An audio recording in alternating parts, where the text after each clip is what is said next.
can't do temporary. Oh, giving me like 80s vibes. That Beyonce. See what you looking at is a bad. All you others, yeah, they counterfeit. Got good and common sense. When they told you I was bad, that means super duper bad. Yes. I'm finna roll up as soon as we get in the car. At 2:16 in the morning on September 16th, 2021, a mother of 3 took her last breath in a Birmingham hospital. Monique Simmons was 27 years old, a pre-med student with dreams bigger than her circumstances. She died from a gunshot wound fired by her cousin's husband, a convicted felon legally barred from touching a gun, who would later walk free under Alabama's Stand Your Ground law. How could a domestic dispute escalate to murder, and why, despite a convicted felon firing the fatal shot, was no one held accountable? This isn't a story with easy answers. It's not a tale that fits neatly into our ideas about right and wrong, victim and perpetrator. Have you ever wondered how someone prohibited from owning a firearm could legally use one to kill? Or how a mother's life could end during a family dispute with no consequences? The boundaries between self-defense and homicide are often blurred by laws designed to protect homeowners. But who protects the victims when those laws are stretched beyond their intended purpose? 3 boys now grow up without their mother. A man who couldn't legally touch a gun walks free.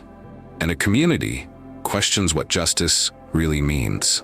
If you want to understand how our legal system sometimes fails those it's meant to protect, join me as we examine the life, death, and troubling aftermath of Lydia Monique Simmons' story. Lydia Monique Estazari Simmons, a proud Birmingham native, was just 27 years old when her journey abruptly ended. She was a bright student, a graduate of Centerpoint High School, and on a pre-med track studying biology at Alabama A&M University. Her ambition reached beyond academics. She also worked as a caregiver. But more than her intellect and drive, Zaire was a devoted mother to 3 young sons. Investigators noted her profound dedication to them.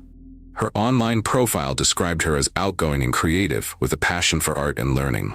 She enjoyed drawing, writing poetry, and competed in high school track and field. This vibrant, caring woman, rooted deeply in her Alabama community, was a daughter, sister, granddaughter, niece, and friend. She also had a close extended family. She often used her platform to uplift other single mothers, sharing helpful resources and offering advice. Her goal was simple: to ensure her children never went without, and to help others find hope in their own journeys. Her future, filled with plans for graduation, a career, and stability for her boys, seemed boundless. But on a quiet night in September 2021, a routine family visit twisted into something unthinkable, setting in motion a chain of events that would defy comprehension.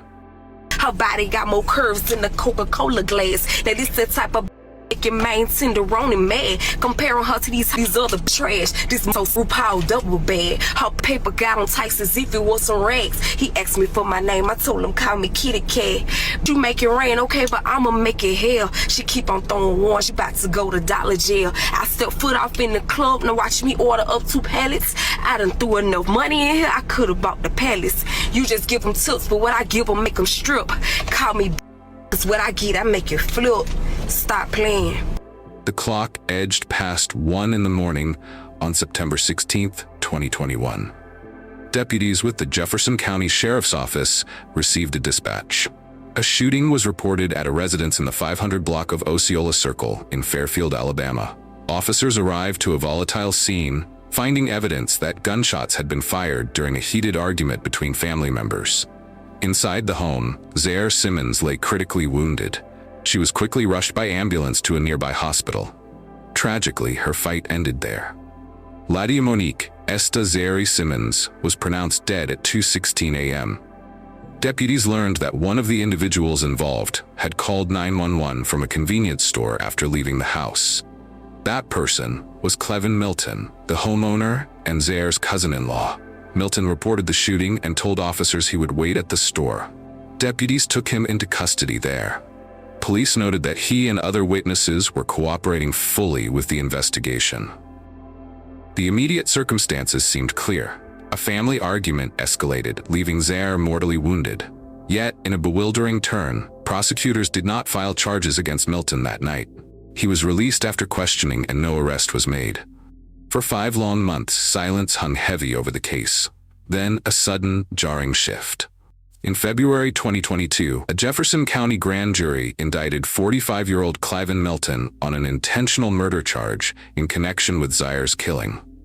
What happened in those crucial months that transformed a seemingly justified release into a murder indictment?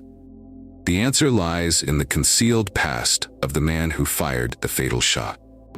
Hey. What you doing back there? What you doing, stink butt? Wait till a few people come along here, cause what I gotta say is for real, cause what the fuck is going on in this world today? Cliven Milton, Zaire Simmons's cousin by marriage, was 45 years old at the time of the shooting. Court records describe their familial connection. Milton also carried a significant legal burden. He was a convicted felon. This meant he was legally barred from possessing any firearm. This fact alone cast a long shadow over his version of the night's events. On the night of the shooting, Milton told investigators he had a heated physical fight with his wife over a personal matter. After their argument ended, he went to bed. A short while later, Milton testified he woke up and encountered Zaire inside the house. He claimed Zaire was holding a baby in one hand and a gun in the other. According to Milton, he greeted Zaire, who often visited the home, but she said nothing. Milton then told his wife to ask Zaire to leave. He alleged that Zaire began bumping into him and eventually shouted, "I'll shoot you. You." She allegedly brandished the weapon toward him. Realizing Zaire was armed and possibly summoning help by phone as she was on the phone talking to someone, Milton retreated into the bedroom to retrieve the only other gun in the house, his wife's. At that point, Milton testified Zaire either fired a shot or brandished the weapon towards him. In response, Milton grabbed the gun and returned fire, hitting Zaire. He testified the gun belonged to his wife and was taken from her nightstand for self-defense. Milton consistently insisted his actions were self-defense, claiming Zaire had threatened his life. The prosecution, however, strongly disputed this narrative. They argued that Milton, as a felon, was not legally permitted to have any gun, much less shoot someone. They contended he was the initial aggressor by illegally arming himself during a family dispute. Milton countered he never provoked Zaire that night. He was simply defending himself when she pointed a gun at him. No independent eyewitness testimony was publicly released beyond the involved family members. One known witness, Milton's wife, Zaire's cousin, supported Milton's account. She testified at the Stand Your Ground hearing that Milton had not started the confrontation and was entitled to defend himself. No other relatives or neighbors reportedly contradicted Milton's version of events. With a life tragically lost and such a conflicting narrative, the stage was set for a legal battle that would hinge on a controversial law. But could a convicted felon truly be protected by self-defense statutes? Because Alabama law includes a stand your ground provision, Cliven Milton's attorney quickly moved to dismiss the murder charge on self-defense grounds. Under Alabama's law, a person using deadly force can avoid criminal liability if they reasonably believe the force was necessary to prevent imminent death or great bodily harm. This applies if the person was not engaged in other wrongdoing and was in a place they had a legal right to be. Milton's lawyer argued that he was in his own home, a place he certainly had a legal right to be, and was confronted by an armed Zaire who was threatening him. Thus, he claimed, Milton had a right to self-defense under the law. A formal Stand Your Ground hearing was held on August 1, 2023. At that hearing, both Milton and his wife testified for the defense. The prosecution cross-examined them but did not present any additional witnesses. After hearing the testimony, Circuit Judge David Carpenter took time to consider the motion. On March 12, 2024, Judge Carpenter issued a ruling granting Milton's motion to dismiss the murder charge. In his written ruling, Judge Carpenter expressly found that Milton was not the initial aggressor and was in his own home when Zaire became hostile. Even though Milton admitted to using a gun, which was illegal due to his felon status, The judge concluded that Milton had met the burden of proof for self-defense.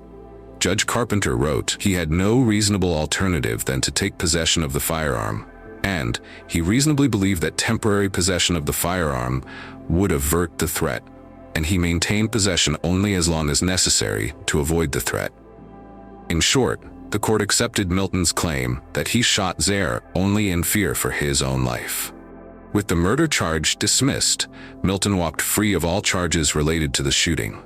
No trial took place, and prosecutors reportedly did not file any separate weapons charges against him, despite the evidence he had a gun as a felon. As a result, the investigation formally ended without anyone being convicted.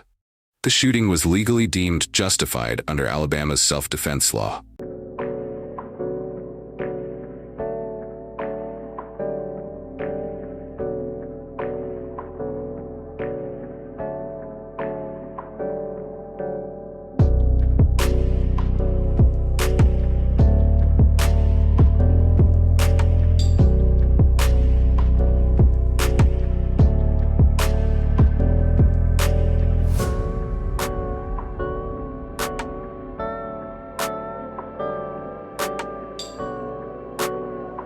The law had spoken, closing the case file.